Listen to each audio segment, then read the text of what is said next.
गुरु पूर्णिमा की आप सभी को हार्दिक शुभकामनाएं।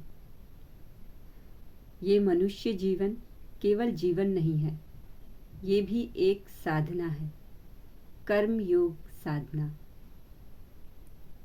हम सभी जानते हैं कि हम सभी मनुष्य बगैर कर्म के इस धरती पर जीवित नहीं रह सकते। कुछ न कुछ जीवन को जीने के लिए हमें कर्म करने ही पड़ते हैं। अब ये कर्म हम किस तरीके से करते हैं, अच्छे करते हैं, बुरे करते हैं और इनका क्या प्रभाव हमारे जीवन पर पड़ता है, ये सारी बातें हम सभी अच्छे से जानते हैं। पर होता क्या है, हम अपने विकारों पर एक नियंत्रण नहीं कर पाते। हम अपने विकारों को सबसे पहली बात कि देख ही नहीं पाते कि हमारे अंदर क्या विकार हैं कि हम इनको दूर करें या इस पर काम करें। तो कर्म योग साधना जब हम अपने जीवन में निश्चल निर्मल मन से, निष्पाप मन से अपने सभी कामों को करते हुए जीवन को आगे बढ़ाते हैं और अपने हर एक कर्म में उस ईश्वर का ध्यान करते हैं और ये समझ के करते हैं कि हमारा हर एक कर्म तुम्हें समर्पित है, अच्छा बुरा जो भी है सब तुम्हें समर्पित है। बस अपनी तरफ से ये प्रयास करना चाहिए कि हमारी तरफ से कुछ भी गलत ना हो, किसी के साथ भी ऐसा व्यवहार ना हो कि जो हम स्वयं के लिए नहीं चाहते। जाहिर सी बात है, जब हम अपने लिए जिस बात से हमें खुशी मिलती है, हम चाहते हैं कि हमारे साथ ऐसा ना हो या ऐसा हो, तो वही भावनाएं दूसरे की भी होती हैं, तो उसके साथ भी हमें ऐसा व्यवहार नहीं करना चाहिए। कर्म योग साधना का एक मूल मंत्र आज मैं आपको दे रही हूँ, जिसे मैं खुद के जीवन पर भी लागू करती हूँ और जिस पर चलती हूँ, और आप लोगों को भी ये बात आज मैं बोल रही हूँ कि मिथ्या वचनों से बचें। मतलब कि सरल आसान भाषा में कि झूठे वादों से बचें।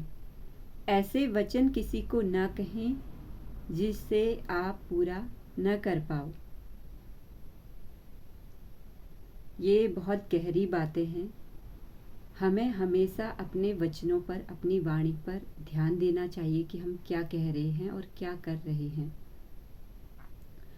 होता है, हम मनुष्य हैं, बहुत बार ऐसा नहीं है कि मुझसे गलतियां नहीं होती हैं, मुझसे भी आज तक बहुत सारी गलतियां हुई हैं और हो जाती हैं। पर होता क्या है कि हम अपने कर्मों के प्रति जागरूक नहीं रहते। बस सही समय पर जाग जाएं और जब गलती समझ में आ जाए कि हमने ये गलती कर दी, उसका सुधार कर लें और सच्चे मन से सुधार कर लें। आप अगर अपने जीवन में पूजा पाठ को इतना समय नहीं दे पाते, नहीं कर पाते, आप किसी मंदिरों में नहीं जा पाते, आप कोई भी ऐसा धार्मिक कार्य नहीं कर पाते जो आपको लगता है कि हाँ ये अच्छा काम है, पुण्य का काम है, लेकिन आप एक साधना हर वक्त करते हैं, कर्मों की साधना। ये आप चाहें या ना चाहें, ये उस ईश्वर की ही पूजा है। इस साधना के माध्यम से आपके द्वारा ईश्वर की ही पूजा की जा रही है। तो आप अपने हर एक कर्म को ये मानकर करिए कि आप ईश्वर की पूजा कर रहे हैं। तो इस पूजा में कोई अशुद्धि तो नहीं हो रही, कोई गलत कार्य तो नहीं हो रहा, हमारी वाणी से, हमारे मन से, हमारे वचनों से, हमारे कर्मों से कुछ ऐसा गलत तो नहीं हो रहा जो उस ईश्वर को अप्रिय लगता हो। बस इन्हीं बातों का ध्यान रखना है, जीवन को जीते जाना है, उसे समर्पित करते जाना है और ऐसे लोगों से अपने जीवन में थोड़ी बचाव करके रखना है जो आपको आपके परमार्थ से भटका दे। और गुरु तत्व वो है जो कभी नाराज नहीं होता। वो कभी नाराजगी दिखा देता है, पर असल में उसके दिल में नाराजगी होती नहीं है। उसकी नाराजगी भी आपके ही कल्याण के लिए होती है, आपके ही मार्गदर्शन के लिए होती है। तो आप सभी के हृदय में जो भी गुरु तत्व विराजमान है, मैं दिल से उनको प्रणाम करती हूँ। और एक बार फिर से आप सभी को गुरु पूर्णिमा की हार्दिक शुभकामनाएं। और मेरे चैनल कल्पना अधिकारी को सब्सक्राइब करके रखिए। और और आज तो और की गाड़ी चल गई है। बेल आइकन को दबाना ज़रूर, ताकि आने वाली सभी वीडियो के नोटिफिकेशन आपको मिलते रहें। आज के लिए इतना ही। बहुत बहुत धन्यवाद। गुरु ब्रह्मा गुरु विष्णु गुरुदेव महेश्वर, गुरु साक्षात पार ब्रह्म, तस्मै श्री गुरुवे नमः। तस्मै श्री गुरुवे नमः।